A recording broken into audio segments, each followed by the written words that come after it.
I'm seeing yourself in the I'm seeing myself in the window at the moment. Yeah.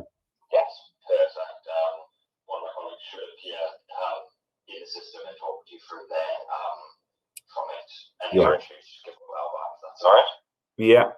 Okay then. Okay, thank you. I'll wait here. Cheers. Yeah. Bye. James, just before you disappear, because the way it's drawing you into the system, you're live.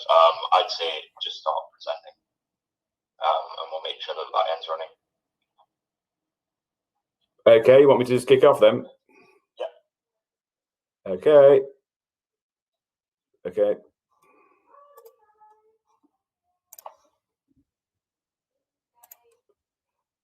Hi everybody. Apologies for joining late. I had struggling to navigate various firewalls. Anyway, hello everybody. I'm James Heath, Chief Executive of the National Infrastructure Commission. I'm the chair for the discussion on renewable energy. I'd like to introduce our two speakers, Charlotte Norton, a renewable energy consultant at the Carbon Trust, and Keith Hempshall, Head of Local and Community Empowerment at the Centre for Sustainable Energy. I'll ask Keith and Charlotte to speak for 5 minutes or so to set out the issues as they see them, and then I'll open things up for a discussion. This is an interactive session, so please do put your questions in the chat function, and then I will then pose them to Keith and to Charlotte. So I might hand over to Charlotte first.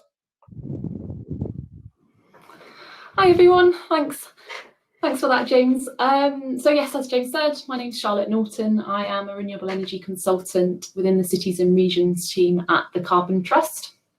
I've been working in the industry for the last 10 years and have a Masters in Renewable Energy and Built Environment from the Centre for Alternative Technology in Mid Wales. Just a little bit of background on me. So I've done numerous different roles in the last 10 years. I started out working for a wind developer and consultancy during the sort of peak fit period, identifying sites and developing them through the planning process. And since that time, I've also worked for some time in the community energy sector, supporting micro hydro projects, ground and roof-mounted solar PV and wind projects. When the feed-in tariff and renewables obligation certificates were starting to be removed, then I started looking into sort of innovation projects and scoping out some innovation and demonstration projects, and then joined the Energy Systems Catapult, where I worked with Bridgend County Borough Council on the Smart Systems and Heat programme, and helped them to develop a smart energy plan of which is essentially a pipeline of innovation projects focused on heating.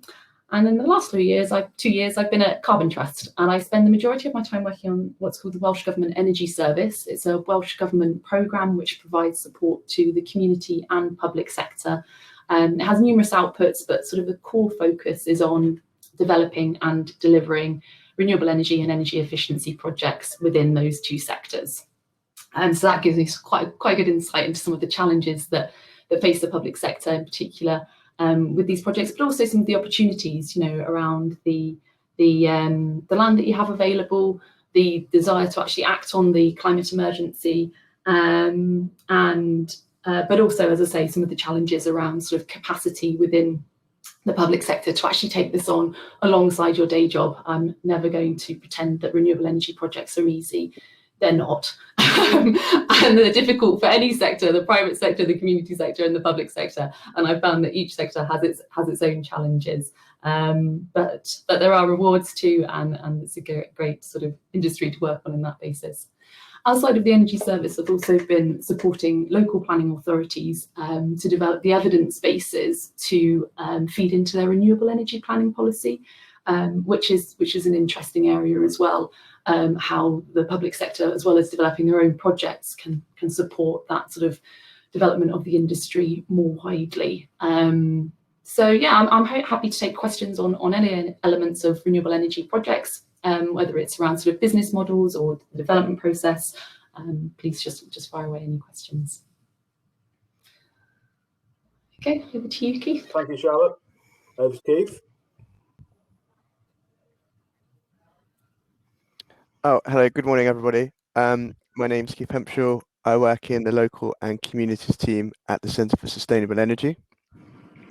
So my work is mainly concerned with working with different actors across local authorities and communities, working with young people to build and inspire sort of local leadership, and particularly working with the BAME young people, providing planning support around the planning system to neighbourhoods, neighbourhood planning groups, and local authorities and local plans, running a climate emergency support program. And last week we launched a new tool that enables towns and parishes to understand their carbon, their community's carbon footprint. And we run a wide-ranging support program which works with community groups, neighbourhood groups, across the various different scales to take action on energy in their local communities. So I'm particularly interested in the social consent and what it takes for successful energy projects to come off. Thank you, Keith. So I'll now open this up to sort of questions for sort of Keith and for Charlotte. I'm not seeing any in the chat room at the minute, so in order to give some time, I'll use the chair's prerogative to set us going. So I suppose the first question, guys. I mean, what do you see as a sort of the main opportunities, but also the sort of main barriers to community groups, local authorities, etc., developing sort of local energy projects?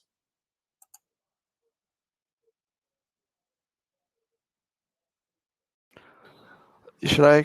So I'll have a go, Charlotte. You can come in. So we've been doing some work recently in the northeast, and we've spoken to quite a range of voluntary, social, and community groups. So I'll come at it perhaps from that angle. And I think obviously the first thing is sort of the financial viability of some of the projects that we've seen previously. So that's definitely something that people are very cognizant of and does represent a barrier. But we do see there are opportunities. I think the main things really from that is a challenge, but I think also what I really see is the learning. So I think the energy system's complex. I think it's challenging for people to engage with, and I think we need more spaces for learning, leadership and coordination sort of amongst the voluntary and community sector to learn, share what is coming out and what can be done. Thank you. I would agree with what Keith has said there, and the additional things that I would pick up on it. I mean, of what I just said, renewable energy projects are difficult. Whoever's developing them, they are difficult. There's always obstacles. Now, that could be technical obstacles, such as, say, grid capacity, if you're looking for a grid export project, and just sort of the finances. Since the feed-in tariff and the ROCs have fallen away, it is more difficult to make a project sort of financially sustainable. And at the end of the day, unfortunately, these projects do need money in order to be able to be developed and built. So whether you're a community group, a local authority, or a private developer, you will have sort of requirements as to how much money you can put in. So those are some clear issues. When I was working in the community sector, I think capacity can be an issue as well, depending on the group who are taking it forward. You might have a relatively new group which is full of sort of very enthusiastic, very capable people, but they may just be volunteers trying to do this around sort of a day job, which is massive. It's a massive project for people to take on in that remit, and they have done successfully, which is fantastic. Other groups have managed to get to the point where they have paid employees and therefore have that additional capacity.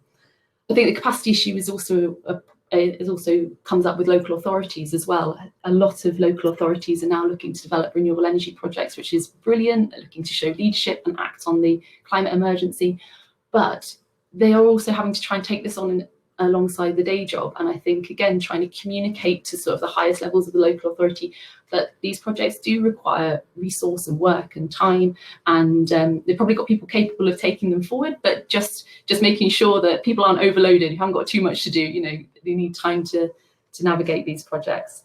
But in terms of opportunities, I mean, there are still opportunities. There are opportunities at both ends of the scale.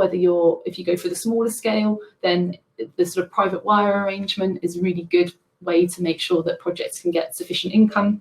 And also both local authorities and the sort of local community sectors are going bigger with scale as well to make projects work. Yeah, I think the local authorities have access to lower cost finance, which is helping on that financing point of view too. Thank you. And just to build on that, are there any? I see that various government officials are speaking later on in the conference. Are there any specific asks, policy asks, or funding asks of government, or regulatory asks of Ofgem that would support these type of sort of local projects, either scaling or being more successful? I think being able to continue to enable the access to sort of the finance to develop these projects, recognising that most local projects are being pursued for their environmental credentials rather than their financial gain is important, and providing support to do that. So I think that's an element in terms of just allowing that borrowing to continue for these types of projects. And just continuing to provide support in terms of policy. If it becomes a core element of, say, a local authority's delivery, then you're more likely to be able to justify time. I think the sort of huge wave of climate action in 2019 has helped local authorities to justify spending more time. You know, now that the majority of local authorities have declared climate emergencies and we've got the new targets, then it is helping to justify them spending sort of time and taxpayers' resource really on developing renewable projects because of their clear importance. Thank you. Yeah, I would agree. I would agree with what Charlotte said. I think there are some sort of perhaps specific challenges in a sense that sort of a lot of the projects we come across at the moment are supported by RCEF, which is the Rural Community Energy Fund, and there isn't actually an equivalent in the urban environment. And I see that plays out quite a lot in terms of what types of projects communities are able to take forward and develop. And I think there's a real need for early funding, where most of the community groups that we sort of engage with struggle is that early feasibility. So we know it's quite a challenging environment out there, and we know that sort of partnerships between local authorities, in particular local community groups, private sector actors, universities are really important. But actually, I think it's where people often struggle is to sort of pull those partnerships together and bring together the different capabilities that are required to develop those projects today. Definitely. If I could just pick up there, actually, Keith, you've made me realise a very obvious point for me. I mentioned that I work on the Welsh Government Energy Service. Now, I'm obviously involved, I'm going to be biased, but I think it's fantastic resource that Welsh Government put out there for the local sector. So to the service users, our service is free. So we can help sort of facilitate partnership with negotiations, we can undertake initial feasibility work, and really help do that hand-holding. Now, it would be interesting if there are any Welsh local authorities on it, but I would say that I'm not sure what the Scottish Government have got. I know England hasn't got anything on a national scale. Scotland did use some community sector programme. Yeah. So I'd like to think that these services are very useful as well to help with that initial project development to then because I think having us help sort of look at the initial feasibility and start the conversation just gives you that, yes, this project is worth pursuing before committing finance or finding finance from elsewhere. Thank you. I'm not seeing any questions coming from the audience, so I will continue to ask them. But please do pop any questions in the chat. Am I not looking at the right functionality? I think I might be able to see some questions. James, if you click on the Q&A bit, do you want me to read out? Yeah, I'm in the Q&A at the moment. Yeah. Okay. You got it? I've now looks now refreshed.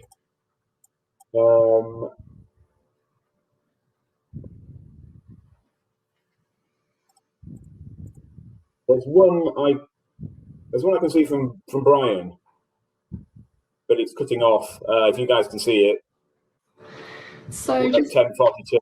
yeah, so the one from Brian is saying, what do the public and community sectors bring to renewable energy development that the private sector is not able or willing to provide?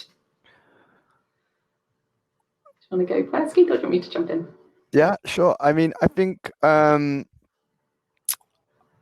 think that's a very, very valid question. What I would say about my experience of working with community groups is that, and sort of where we are at the moment, is that when you look at the types of changes that are required, I think in sort of most of the sort of technical studies and roadmaps that we've seen in response to sort of climate declarations and various different targets, there's been sort of these measures and technical advances that we needed. So, you know, things like X number of connections to heat grids, Y radiators, Z boiler replacements, insulation upgrades. And for me, it's about the social consent, or what I would actually like to see is us fostering more is the social demand for the levels of disruption and change associated with the installation of some of those changes. I think it's really important to look at what sits behind them. And I think we're, you know, to reach the targets that we've got, we have to make difficult changes, tougher changes and harder changes to our lifestyles and in our homes than we've made before. And you know, these things are at the heart of people's lives and their routines and their homes.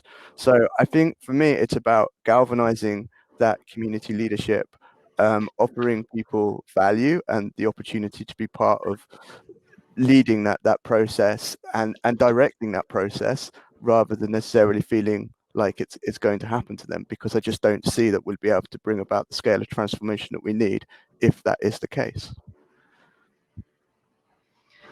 I think that's a really good point again, to be honest. I think that I think that's what local players can bring to this is actually sort of almost the education element as well, of trying to reach out to wider society who may not currently be interested, or just understanding of the situation that we're in and the challenge that we need to meet and how to meet it.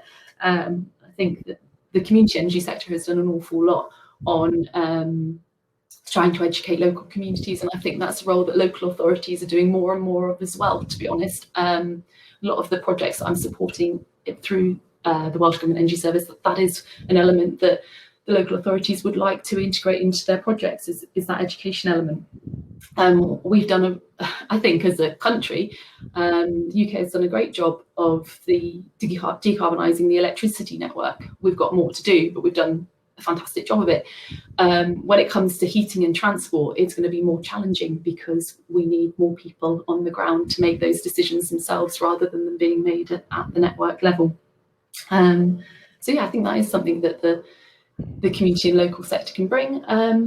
I also think that just through sort of the local decision making and is sort of a key element as well. And I think trying to, whilst there's a need for these projects, is trying to develop them with communities. Now, the private sector can do that. I know the private sector do try to do that. They are required to do it. But I think that sort of local bodies are naturally going to be sort of more engaged with their local communities and have more of an incentive to try and ensure that people sort of move along the development process with them. I think it's probably worth emphasizing, sorry, just from our perspective, it's not instead of, it's definitely with. I think, you know, we get a lot of inquiries and approaches from new sort of new market entrants and people with different products and technologies, and where I feel we're at right now is about testing those in real life environments. So I think there's some incredibly good partnerships around, like the Local Energy Oxford would be one great example of those stakeholders working together. Thank you. I'm now into the chat functionality. So look, there's an interesting question here on heat, which certainly from where the National Infrastructure Commission is sat, probably looks like the single biggest net zero challenge. And the question here is around, why is so much money being pushed towards towards hydrogen, as opposed to different forms of heat, whether electrification or solar. Let's have a go at that one. Good question. I think probably why a lot of money is being put towards hydrogen because it's flexible, because it's a flexible resource, and I think it's probably being viewed as an easy alternative to natural gas. It can be used in a similar way, and it can be used for similar uses. I don't know if you've come across the National Grid Future Energy Scenarios work. But their latest publication around hydrogen has really commented on that point, which I think you're getting at, is actually that sort of green hydrogen, so genuinely green hydrogen being generated from renewable sources, is actually going to be quite a finite resource in itself. And so I think use of that hydrogen, personally, I think should be really considered very carefully, and we should be using it for those uses that there aren't very many alternatives for. So I'm thinking kind of heavy goods vehicles, maybe some heating in some areas. But I think it is a real clear point that, for me, sort of hydrogen made from fossil fuels, that I don't think that's the solution. I don't think that's the solution we want. So I think that we will still need expansion of solar and wind as a source of energy, but perhaps coupled with electrolysis plants to produce more green hydrogen so that it can be used as best it can. Thank you. I don't think I have too much to add to what Charlotte said on that issue. I think there's a role for hydrogen to play, but it's probably a selective one. Another question has come in on heat, which is clearly a sort of a major subject. So a question here from Francesca around, if we're looking to move away from gas as the main source of energy in homes, do the alternatives offer the same level of effectiveness and value, which is obviously one of the major questions here, being that we've got a heating system which is universal, fairly efficient, fairly effective, and fairly cheap. And we're going to transfer to different types of models which may not meet those characteristics, even though they may be low carbon. I suppose this is the big one. Yeah. Again, it's quite difficult, and I think part of the problem at the moment is that when you compare gas and electricity, we're not comparing like with like when we're looking at our end bills. So a lot of the additional costs that we get on an electricity bill around sort of the taxes around, even the incentives, the feed-in tariffs and the renewables obligation certificates, a lot of that money is recouped through our electricity bills, whereas gas doesn't have as much additional costs added onto the wholesale price. So we're not really comparing like with like at the moment. I think there was a hint in a UK government document around this, that they might be looking, that might be one of the things which is looked to be addressed in the future, which might sort of show them more comparable. Other things which might change it is sort of time of use tariffs as they become more popular. That might help to sort of focus on that cost element. Another thing with heating, I think in terms of sort of, don't quote me on sort of numbers and facts and figures, but in terms of new build, if you build a good quality building, then you will be able to heat it to the same effectiveness with a heat pump, and should be able to do it sort of cost effectively and comparing to gas. I think that part of the heating issue is that we've also got to ensure that when we transition over to electric, we're making sure that the whole heating system within someone's property and the fabric is suited for the change in heating system. The work that the Energy Systems Catapult were doing on the Smart Systems and Heat programme was all around sort of what is the most cost-effective way to decarbonisation. So it was accepting that decarbonisation does have a cost, but which methods for which houses, for which areas would be most cost effective, and that sort of accounted for network costs, consumer costs, like that, the whole package. It's not simple, and I don't think we've got the answers yet. And that was sort of part of the work with Bridgend and their innovation projects, is to try and test different business models and test different technology solutions and test how it interacts with people's usage, to try and work out sort of what is the way forward, because it's not just economic when we're integrating into people's homes. There is a social element and obviously an environmental element. I don't think I've answered your question. I'm sorry. No, you have. It is a fascinating subject about how you're going to how we're going to sort of orchestrate this transition. Keith, anything to add? Yeah, no, I agree. It's a fascinating and it's a big challenge as well. I think just sort of some of the things I think we also have to take into account are sort of that not all of the costs will be new. So I think as part of sort of a study that was done on Bristol, I think about half of the costs were going to be replacement costs of sort of boilers that would be upgraded, and those sorts of investments that would also sort of occur in the next sort of 5 to 10 years. So Yeah. Okay, so just shifting subjects to electric vehicles, and there's an interesting question coming from Brian around the sort of installed base effect, if you like, as a sort of a major barrier here. And Brian's question is: it said that 50% of the vehicles on the road in 2030 are already on the road, and they have petrol and diesel engines. When are we going to have sufficient synthetic fuels made using renewable energy to ensure that these older vehicles are carbon neutral? Very good question. Wow. Good question, and one I definitely don't have the answer to. But it is a very valid point. I mean, I welcome the fact that the government are phasing out the introduction of new petrol and diesel vehicles. And going back to the heating question, I mean, I think that's the key element. We've already got a challenge with all of, as you say, all the cars on the road and all the building stock already built in the country. For we don't want to add to that problem, and hence the idea to sort of phase out petrol and diesel vehicles I do welcome, and also hope that we sort of improve our building standards further for new building stock. But I don't actually know the answer to the question around the sort of synthetic fuels. But again, I think that is something where we have to look at the resources we've got and try and target it as best we can. Yeah. Keith, anything to add on? No, not too much. I think, we focus on sort of the technology. I think there's a lot we can do with the technologies that are at our disposal now and available. I mean, it's on the electric vehicle theme and its interaction with sort of local grids. I mean, do you guys see a sort of big role here for obviously sort of battery storage, batteries back to grid, flexible sort of energy systems at a local level? I mean, this is talked about quite a lot. Do you see a big potential here?